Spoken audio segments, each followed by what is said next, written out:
Good morning, everyone. Welcome to this Essential Skills session 26. We're very pleased that you've joined us this morning. My name is Alex. I'm the CPD Executive at Engineers Ireland. Very pleased to be joined by my colleague Caoimhe as well. She'll be working in the background and making sure there are no tech problems. Very happy to welcome you to this session on the introduction to effective public speaking and presenting with Stephen Harper, who will be delivering an excellent session. I just want to highlight that this session will count as 1 hour of your CPD, and you can log this in the My CPD section of your dashboard if you're an Engineers Ireland member. I'm just going to move over to some housekeeping now. There will be a Q&A session at the end of the presentation, so please use the Q&A function at the bottom of the screen to ask any questions. You can ask at any time, and we'll capture the questions at the end and ask them then. If you're experiencing any technical problems, if your internet drops out and you need to get back in, you can use the chat function if you're still in the session and having a bit of tech problems there to message our team, our moderators, Caoimhe in the background or myself, or you can email cpdtraining@engineersireland.ie to get some support. Alternatively, if you just want to call, you can call us on 01665 1305 and a member of our team will help you out. And just to flag, at the end of this session, there will be an online survey that'll pop up as soon as you close the session. Do take some time just to answer this. It's a very quick survey and it'll really help us refine these sessions and really work out what's working and if anything's not. So thanks a lot. And again, we're very pleased to welcome you. Thank you so much for joining. I'm going to hand over to Stephen now. Thank you. Okay, thank you very much, Alex. And welcome. Thanks very much for everybody who's turned up. I'm assuming you can hear me okay and everything's seeing okay. Maybe Alex, you can tell me. So welcome to the introduction to effective public speaking and presenting. So I'm very excited. I think a lot of people have registered for this event. So I'm very excited to share my experience with this topic, which has quite a significant meaning for me in the past few years. So anyway, So public speaking now, I think we all have our own different reasons why we want to improve our public speaking and presentation techniques, whether we have to do presentations for work, or maybe we're speaking at a wedding, or maybe it's just as simple as wanting to improve speaking to a small group of people. Everybody has their own reasons for it. But essentially, it is down to effective communication. Many professions, especially engineers, we work with other people, we work in teams. Effective communication is really key to delivering what we need to do to make everything work very well. And public speaking as well, it's a great way of being able to share our experience or knowledge. And every human being, every one of us has a very unique set of skills, very unique experiences. So being able to share those ideas is very valuable. And finally, to be able to sell ourselves, and everybody has to make a living in some way. We all have to earn money to live. And so being able to sell yourself, I think learning how to speak in public and effectively communicating is a great way of learning to persuade and influence and sell yourselves, whether it's in an interview or maybe tendering for work or whatever it is, selling a product. It filters through to a lot of things. So during this webinar, what I want to talk about is first these public speaking fears, which a lot of us have. Maybe some tips and things, techniques, and what in my experience have helped me to overcome and the benefits that they have. I'll touch a little bit on body language and charisma, so how these can improve your public speaking abilities. And then right at the end will be the last chunk of the session will be on presentation techniques and preparation. And then, as Alex said, there will be a short Q&A of 10 minutes, and then I'll close with a summary to wrap up the session. So hopefully we'll be finished by the 11 o'clock mark. So what I'd like to start with now is kind of gauge what everybody's opinion is and what their own feelings are towards speaking in public. So if you could answer, as Alex will set up the poll now, it's come up now. So if you could answer the following questions, what are your feelings towards speaking in public? Do you really enjoy it? Are you not too bothered? Are you a little bit apprehensive, really hate it? or do you fear it more than death? And I give it a few moments.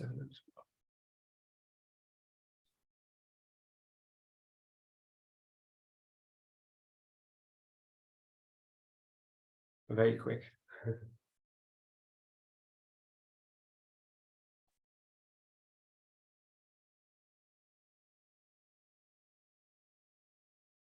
$101 we have online. That's excellent.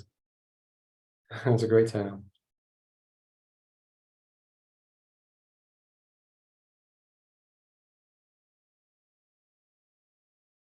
I think if we hit the 90%, I think we'll leave it at there. I think, Alex. So.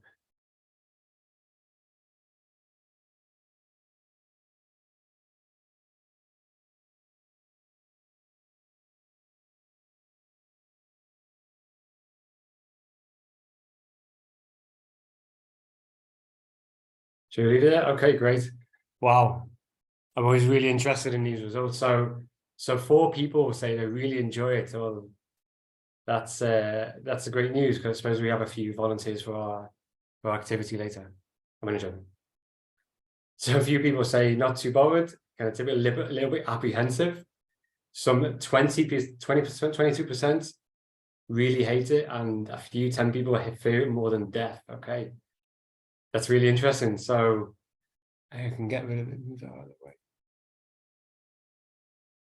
So I'm really always interested in statistics. It changes so much of demographics, but it leads me on. So I love this quote from Jerry Seinfeld, who says, according to most studies, people's #1 fear is public speaking, and #2 is death. That means that to the average person, if you have to go to a funeral, you're better off in the casket than doing the eulogy. So I don't know about these studies, but whenever I have that poll for a group of people I'm doing a lecture or a class or a training to, I don't get the majority saying they fear more than death. So I'm not sure. But then again, maybe if you come to a public speaking webinar, maybe it's not your #1 fear. But anyway, I think it's such a common thing anyway, but a lot of us to be so apprehensive or so fearful of speaking in public. And from my own experience, only up until several years ago, my answer probably would have been ranging in the region of to be really hate it and fear more than death. So I was exceptionally shy, very fearful of speaking in any kind of public situation, or even in terms of a small group of people. Extremely shy, very introverted. But only like at some point several years ago, I decided to confront this fear. And I kind of went on, and I went to the public speaking course, and it kind of coincided with me starting to do some lecturing at university, which I was very apprehensive about.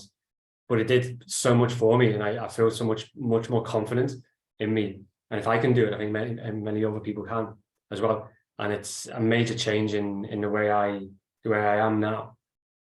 But like, it's an interesting thing. Why are so many people so fearful, or why is there such a big fear for us? And why, according to psychiatrists, it's essentially a fear of ostracism, it's a fear of criticism, ridicule. It's this kind of fear mechanism which is there to protect us from harm. No, like, we don't want to look foolish in front of others. But is that really something to be fearful of? I suppose when you think of a fear, it's a natural mechanism we have, like an emotional response to protect us from harm, to stop us from doing something which may harm us or kill us or whatever. But I don't really think, well, I don't know how likely it is that someone's going to be in harm's way from delivering a presentation or a speech. The only thing, if I say something that people really don't agree with, I don't know if they're going to harm me, but it's highly unlikely. So really is no danger. But then again, we still have this major fear. And that's something I've really been so interested in when I've been kind of improving this and confronting my fear. And the way I understand it, this kind of fear mechanism comes back to our natural instincts and goes back to a long time ago. So before 12,000 years ago, before the agricultural revolution, we were hunter-gatherers. We lived in tribes, nomadic tribes of around 20 to 30 people. And so as maybe a lot of people know, that our dominance as a species, as humans, has come from our working in groups, working in teams, and working together. And what happened is we were very acutely aware that if one of us was kind of separated from that group, we were individual, our chance of a survival was diminished significantly.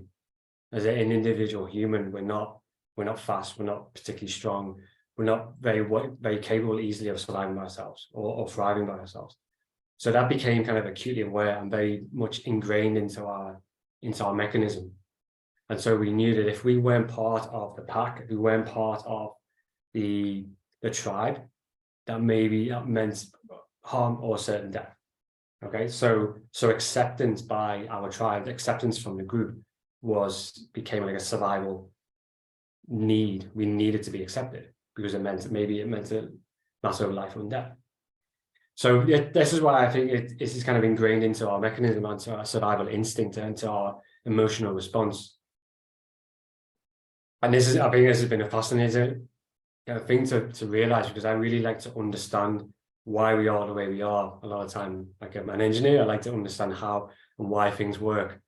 And this book I'd highly recommend is where I think I've learned a lot of this, is from Yuval Noah Harari, what's called Sapiens, which is kind of a brief history of humankind. So it's where we've come from our ancestry, from before the agricultural revolution, from when we were nomadic.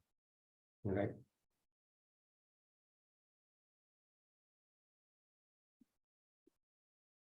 So then how do we, as an individual, if you're extremely scared of this, and how do we conquer the fear?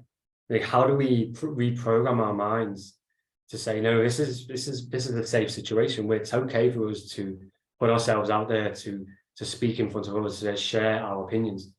And it's not something we need to be scared of. We're not going to be in harm's way from doing it. And what I'm going to talk about now is a little bit of what, in my experience, what has helped me significantly in overcoming this fear. And these are to becoming aware and understanding. So I like to understand how things work, how we work, and then finally confrontation. So what do I mean? What do I mean by awareness? Well, training awareness essentially is to become aware of our reactions, or how our body responds, or how our brain responds to any situation. A lot of the time we're kind of on an autopilot mechanism, and we're kind of controlled by our reptilian brains, our primitive brains, based on our emotions, our kind of pre-programs. And so when we're confronted with maybe a stressful situation, our body reacts as a major mind-body interaction, mind-body connection. And so if, for example, if we are confronted with doing a speech, a presentation in front of people, maybe you might notice that your heart rate increases, you gain this kind of protective body posture, you maybe get sweaty glands. These are kind of responses that the brain and the body kind of helps you survive. So it's when we go into this sympathetic nervous system response, and we need to either fight or flight. So it's where we need to protect ourselves. So gaining this kind of awareness, and kind of just noticing every time, whatever situation you're in, I might be becoming stressed. Is this like a natural reaction? Is an automatic response that my body is going through? Is a very valuable technique.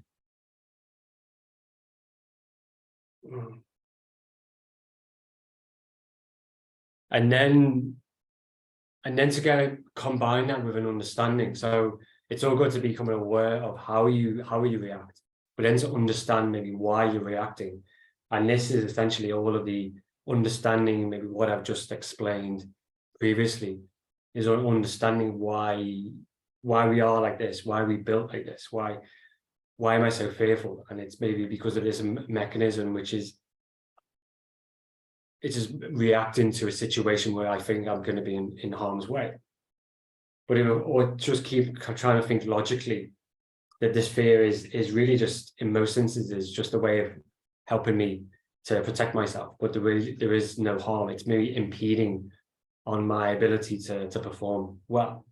And so what we're doing here is you're understanding, you're engaging your logical brain, and maybe trying to reprogram and tell your more primitive brain to say, it's fine, it's okay. I don't need to be muscles tense. I don't need to have a high heart rate. If I'm calm, everything will be much better. We have to respond and perform in a much better way.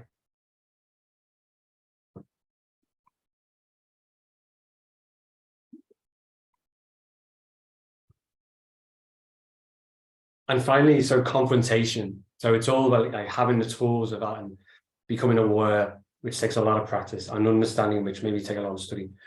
But so actually the best way, of course, of getting over this is just to confront it, to confront your fears, taking positive action.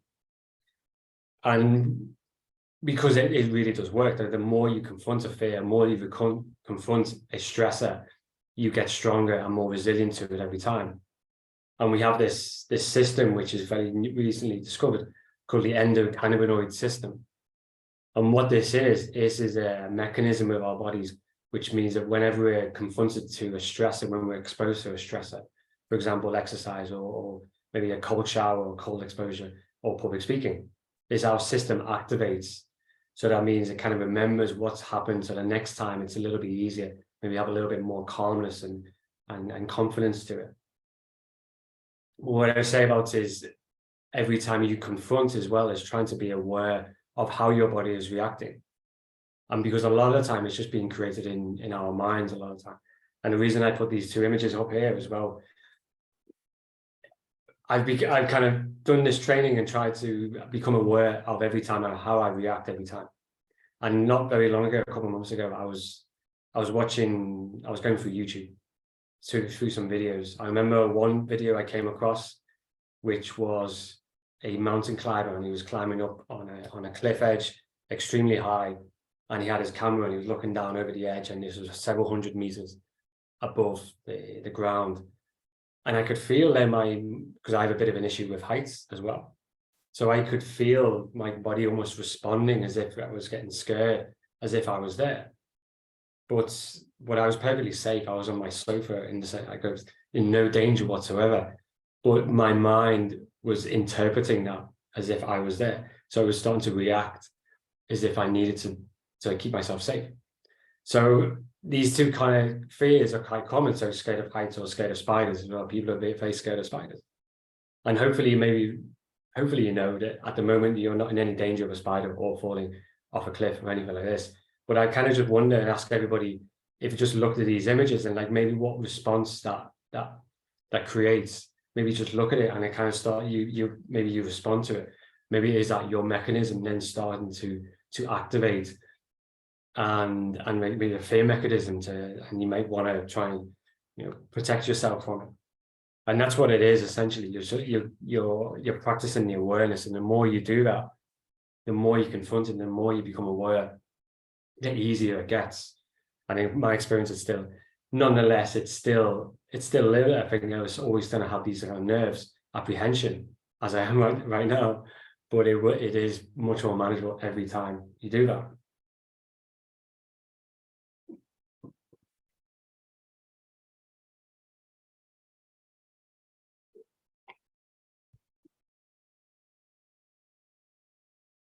And so next, I want to talk a little bit about body language and what does this mean when we are communicating, or even how this can influence our own clarity of mind and ability to communicate effectively. And gestures, that's just like exactly what I'm doing right now. I'm gesturing with my hands or my body or my facial expressions is a powerful tool for communication, and we do it all the time. And it even predates vocal language, of course. I think we were gesturing and communicating with our hands and our bodies on a daily basis before we could speak. So it's very much a part of how we communicate. And there's a lot we could talk about in that, the effectiveness of gesturing, especially in communication and public speaking. But what I want to talk more about is more how it can improve your confidence and how it comes off as other people and how confident you are, but also how improving your body language or posture can influence your own clarity of mind, your confidence, and your ability to perform and speak and communicate effectively. So this is really something this has been quite an eye-opener for me as well, and how your posture influences your confidence almost. So bear with me. So take, for example, these images of these three people and maybe kind of clear how confident they feel. I mean, they're in very close, like shoulders are rounded, heads down, maybe the feet together a little bit, looking quite nervous. They don't look particularly confident people. But then if you take the same people and they're doing a different posture, all of a sudden that change in posture makes them look quite confident. And of course, maybe it is a little bit exaggerated, but maybe hopefully you get the picture. These subtle changes in our posture can really have a big effect on our confidence. I'd love to be able to see how everybody's sitting right now. I can't see anybody, but when I do this in person, I'm always fascinated how many people just maybe shift their posture a little bit in their chairs and think, oh, well, maybe they were slouching and maybe just all of a sudden just sit up a little bit better. But it's quite clearly how maybe our perceptions of these people, how their confidence improves. And that also has a bearing on how they feel about themselves and how confident they are. So your posture influences your confidence. And so I want to refer to someone who actually has studied this significantly, this person called Amy Cuddy. And it's a TED Talk I would highly recommend watching. And she explains this in a much better way than I am right now. And her TED Talk essentially is around her research. So she's a Harvard psychologist, and she studied how posture affects our confidence levels. And what she did was, with her team, they took a group of people, a lot of different people, and they asked them to spend a few minutes in either a very open, strong, powerful posture, like the second group you saw just then. And also another group taking very kind of closed, this kind of rounded posture, a non-confident posture pose, and see how they responded in stressful situations. And it was a clear difference that the people who were doing a power pose just for a few minutes performed significantly better in some tasks, for example, like stressful interviews or stressful public speaking events or things like that. And a very clear difference between the people who are doing the non-power poses. Also, as well, they noticed there was a major difference in chemical composition of their blood. So people who were taking a confident pose, their testosterone levels were much higher, were just increased from just doing a posture, from a powerful posture, to those who were not. And vice versa as well, their cortisol levels. So these adrenaline, which we get when we're under stress, that was increased when people are kind of taking this posture. So it's almost just simply having this posture, just simply kind of sitting upright. Maybe when you're young, you're always told to sit upright. Well, it does have an effect on your confidence. And if that does, then that means it's having an effect on your clarity of mind and how you are able to communicate in a stressful situation, or in any situation, of course. It's not just limited to public speaking.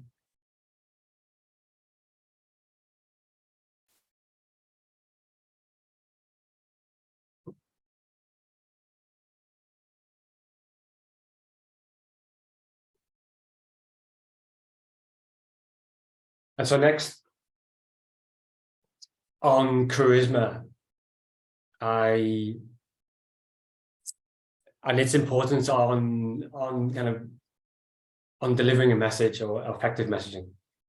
So what I'd like everybody in the audience to do now is to try and think of maybe someone who always has time for them. So who's always kind of pleased to see them, who's always kind of very happy to see that person, maybe make you feel important or wanted or is always has time for you. Okay, imagine what that kind of person is like. What are their traits like? What are their body language typically? Do they have open, good posture? Are they confidence? What's their gestures like? Are they even good listeners? Are they always attentive to whatever you need? Do they listen to you a lot? And hopefully a lot of people know someone like this. I think there are people who have a lot of positive energy And typically what I would say, they're quite charismatic people. They would people who would kind of make you feel important. And I think on this kind of level, a certain degree of charisma is kind of important when it comes to public speaking and presenting, or even any kind of effective communication. Yeah. And this is something I kind of notice when, as becoming a lecturer as well, kind of the importance of being liked by the people you're teaching, and how that affects on their kind of education and their response to you.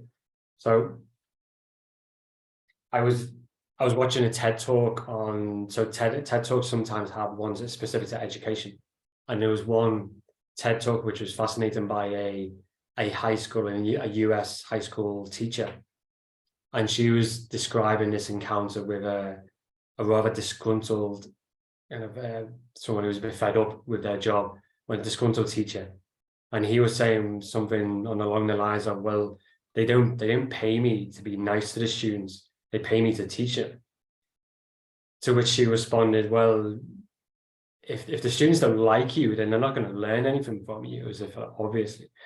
And maybe everyone can maybe relate to that on some level, that you might have remember a teacher that you really liked at school.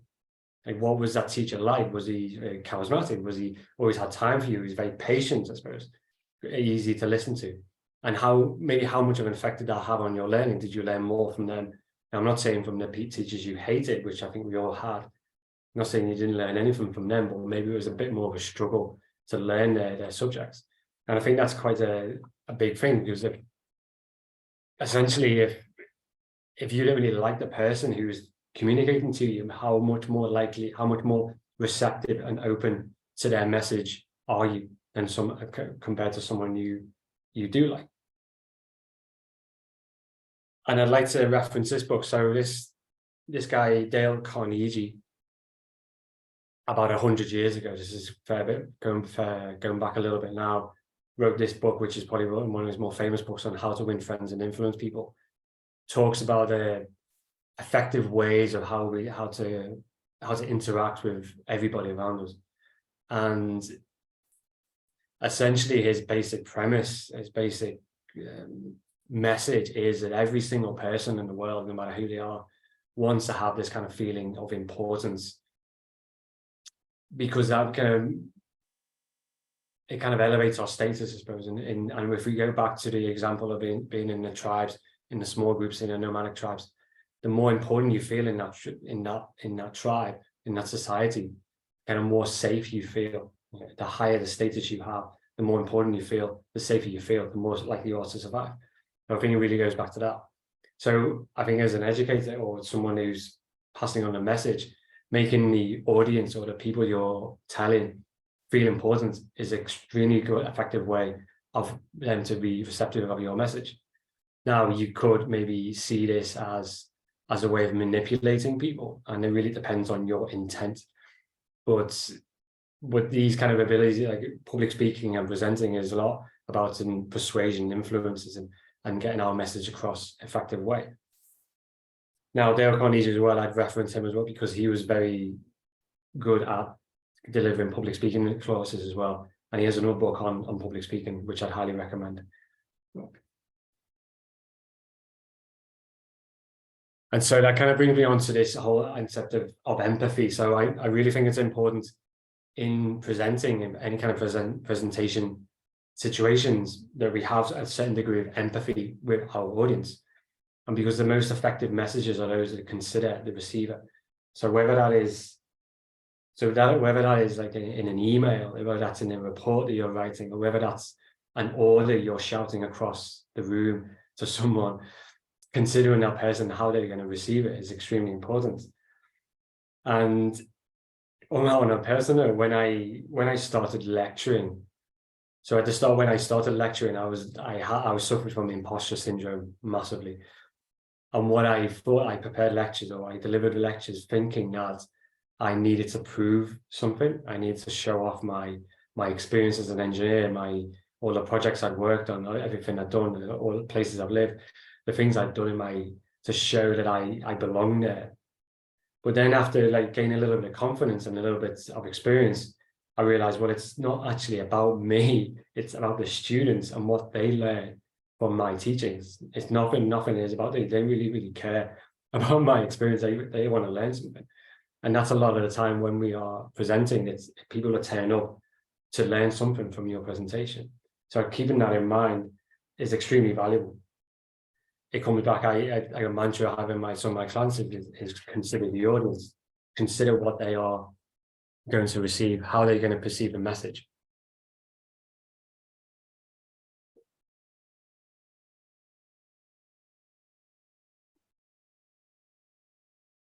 So this now brings me on to the presentation technique. So this is like, how do we prepare our presentations or our speeches? And so there's 4 kind of main areas which I want to talk about now, which really I could talk a lot. There's a lot of in this topic anyway, but for the purposes of the webinar, keeping it fairly short. So this is on purpose, planning, structure, and then finally slide design.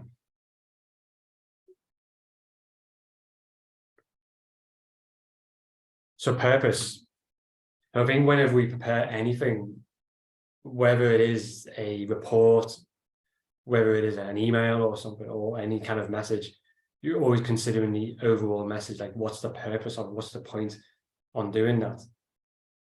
And what someone recently said to me was it's a good thing to think of, whoever is listening to your presentation, think of what do they think, what do they believe, what do they know beforehand, and what is it you want them to think, believe, and know afterwards. And what are you hoping that they get out of the presentation? So for example, in this webinar, always trying to think of the purpose. Like, I don't know everybody's purpose, everybody's reasoning for coming, but I think it is trying to learn something about public speaking, maybe fears and how to actually do it better, maybe improve on that. So that's the kind of overall purpose of this, and trying to tailor that to these needs. Think about what's their base knowledge. So what is if it's a very technical presentation, how technical, what's their technical background? Are they really going to understand it easily, or are they not? Do you need to pitch it? What kind of pitch do you need to put it at? Because if they're highly technical, very knowledgeable about your subject, pitching at a low level wouldn't be effective, and vice versa, of course. And then coming to this, what I know of is the curse of knowledge. So when the whole concept of public speaking and presenting is that we are explaining concepts, we're explaining message, things, ideas, whatever it is, to the audience, and it's maybe sometimes difficult for us to empathize with people who don't have the kind of knowledge that we do, but we think that it's very clear in our own minds what it is we're trying to explain. But sometimes for the audience, it's the first time they're ever hearing it. Maybe they have no knowledge of whatever it is. And just because it's clear in your mind doesn't mean it's going to be clear once you've explained it once. So understanding how to make very clear explanations is quite a difficult skill. But to have that empathy with the audience and think they don't know as much as I do. How do I make this as clear as possible? What's the best way of explaining these? Sometimes now less is more. Like, I think a lot of times we have the tendency of wanting to prepare a presentation with bombarding it, a lot of information. But is that really the most effective way? What's the overall purpose of it? Maybe telling them less is more effective. Maybe there's certain concepts which is much more important for them to grasp than all of the details. Sometimes less is more. So we think that we are humans. We're not machines that we can just download information in. We have ways of being able to absorb information and process it, and maybe a little bit slower than we give ourselves credit for sometimes.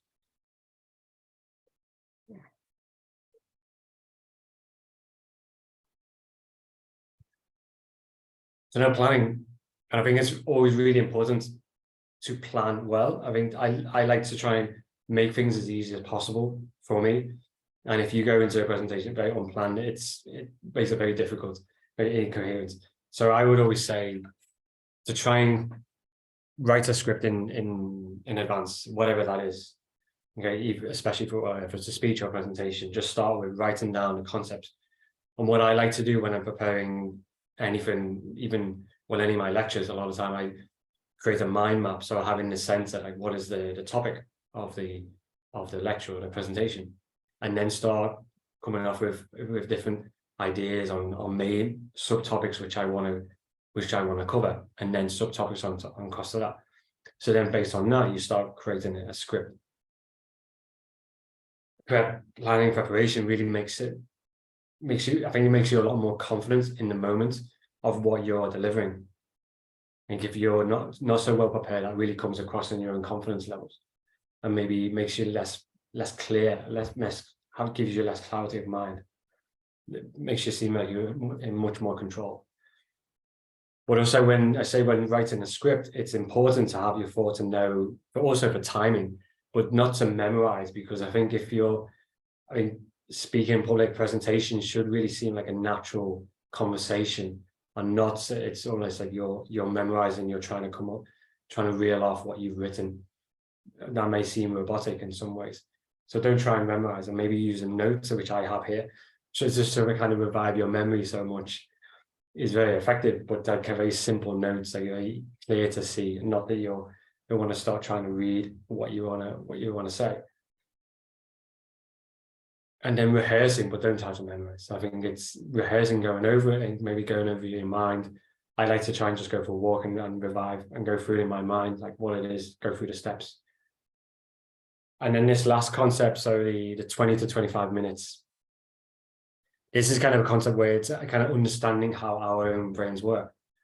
And this has been a fascinating thing for me to realize, especially with having to prepare an hour-long lectures, is essentially a human's attention span is kind of limited to about 20 to 25 minutes. And after that, you start kind of losing kind of focus and being able to focus on what the person is speaking about, especially if it's very theoretical. So, and if anybody's familiar with TED Talks, you might know that their TED Talks are always limited to 18 minutes.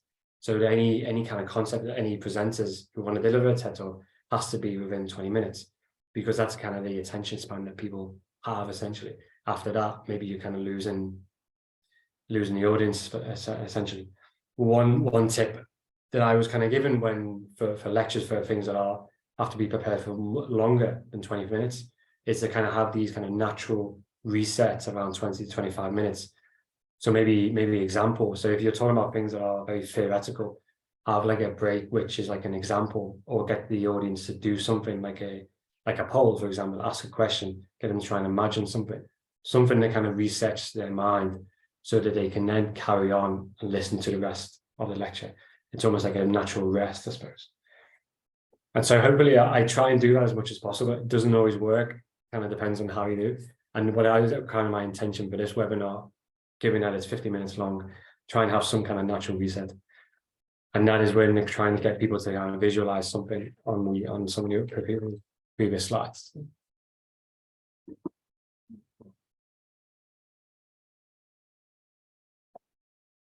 And then so the structure. And I think this is really the same structure as anything we prepare. So if you're writing a report,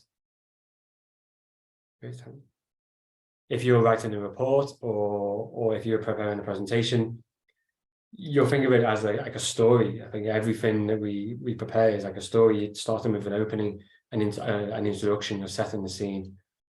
When in presentation, this is what I kind of think of as you're making a connection with the audience.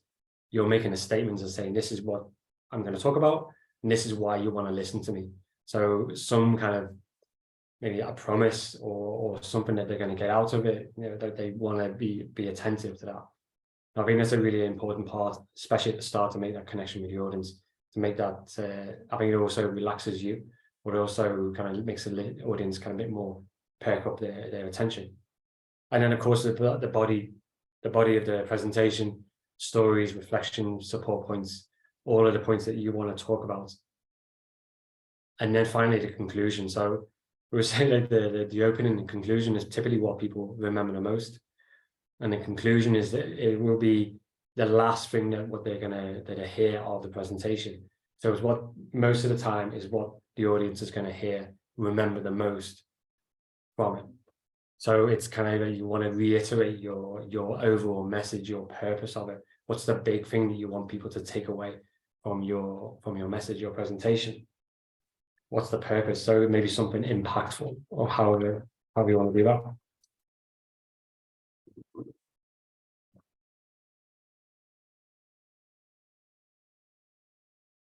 Now, finally, slide design. So this is, I think, a very important point for me. So I see a lot of presentations where people kind of rely a lot on the slides and not so much on your speaking. But the way I would see it is the slides should be the supporting points of what you're saying. So the presentation, it should be you speaking and people listening to you. And the slides should really just back up or support what you're going to say. And this one is probably one of my biggest pet peeves, I think. So as little as text as possible. So I think we've all been guilty of this, where you start opening PowerPoint and we just start dumping text into the slides. But I think if you want to have so much text heavy, maybe just send an email, maybe just have a set of notes where they can read, because I don't really think anybody is capable of effectively reading and listening to someone at the same time. I think they're either doing one or the other. And I think a presentation is really for you to listen to the speaker, not for you to just read off the slides. Keep them separate a lot of time. It's easy, it's kind of a nice and easy thing to do, but I think just very simple bullet points a lot of time, and don't rely on the text and so much. And also as well, I see, maybe it gives you the habit then of reading as a presenter. So if you have your slide, typically we have slides behind us, maybe you're turning the back to your audience and you're reading from it. I think that's very kind of quite ineffective, because if you're reading, you'll typically maybe sound a bit more monotonic or more robotic in your speech. Yeah.